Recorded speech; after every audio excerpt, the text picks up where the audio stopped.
Well, The Dream of Gerontius is probably Elgar's greatest composition. And what makes me say that is if I could just quote what he wrote at the end of the score, which is he was himself quoting the poet and writer and thinker John Ruskin.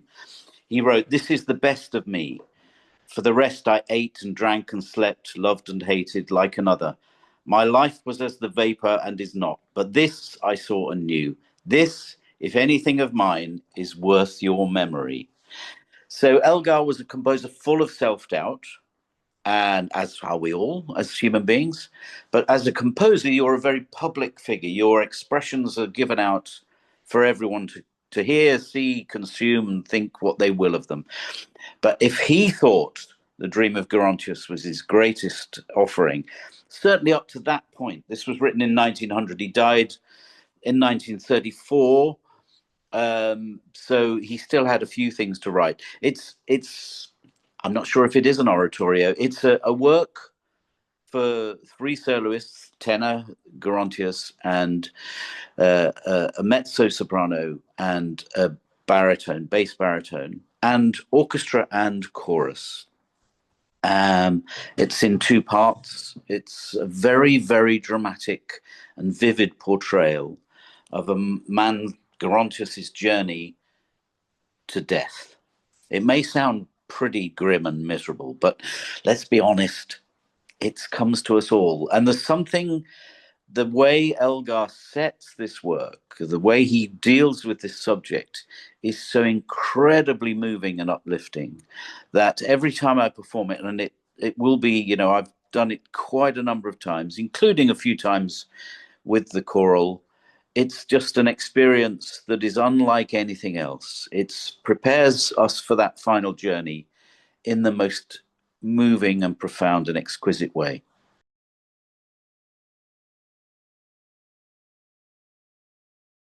It's certainly based on a religious text, and it was a text by Cardinal Newman that Elgar and a priest friend of his made into the text for this piece. I have not profound religious beliefs myself, but I still find this one of the most moving experiences, musical experiences. I did it the last time I did it, funnily enough, was in Finland, in a place called Lahti. Now, the Finns are not at all Catholic. This is based on a Catholic text. Elgar was Catholic, but the Finns were profoundly moved by this piece. They're very kind of puritanical, I think, in their religious beliefs. They're very, there's not much flamboyance, and they're kind of an austere kind of nation. But their response to the music was absolute, both as performers and audience, was incredibly deep. So I don't think religion, whether you believe or not, has absolutely any part to play in the enjoyment and the experience of this great piece.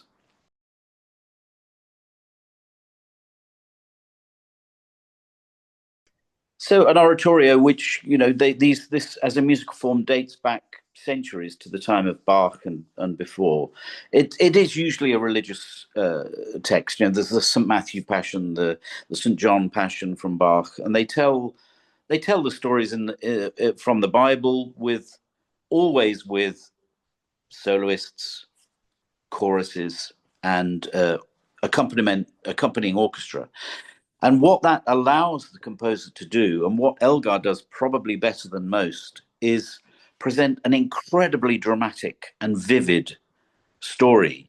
So there are characters depicted by the chorus in this piece. Particularly, we go from wonderful angels to dreadfully taunting, horrible anger mongers, and there's this profound mixture of strong kind of goodness from from all the characters at various points, but also there's this horrible, what if you don't do well and you go to the dark side. So there are lots of opportunities for both calm reflection and comfort, if you like, while at the same time, or contrasting to that, Elgar reminds us that life is not like that.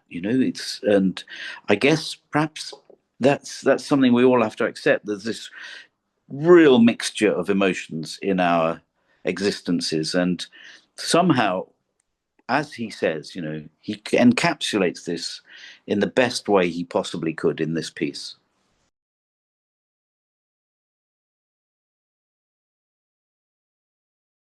Well, as with any other piece, I'm hugely excited to be rehearsing and bringing together the forces that come to make this great work happen. There'll be about 200 people involved. It's a wonderful thing.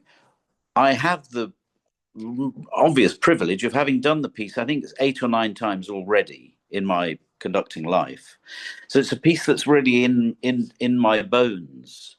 So I don't have to kind of concern myself too much about what I want to do with the piece. I know pretty much what I want to do with the piece. And I've just been looking at the score this morning, which is here in front of me. It's a very lovely, constant companion of mine at the moment. And of course, the choral, I haven't done it with the choral for a number of years. I think the last time might have been in their 175th anniversary concerts. That was a good few years ago. So there will be a lot of new members who will be maybe singing the piece for the first time. And one of the great things that I love about working with the choral is that they make this sound that no other choir I've I've come across creates. And I'm really interested to see whether this influx of new people have simply continued this wonderful, glorious sound that the choral make. And I'm sure that's the case, because they all come into membership of the choral knowing that they have this special reputation.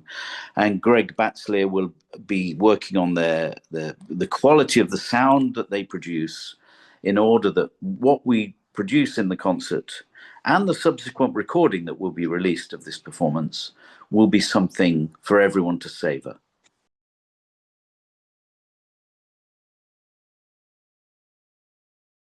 So there are still tickets left for the performance on the 5th of April, and the tickets are available at huddersfieldchoral.com.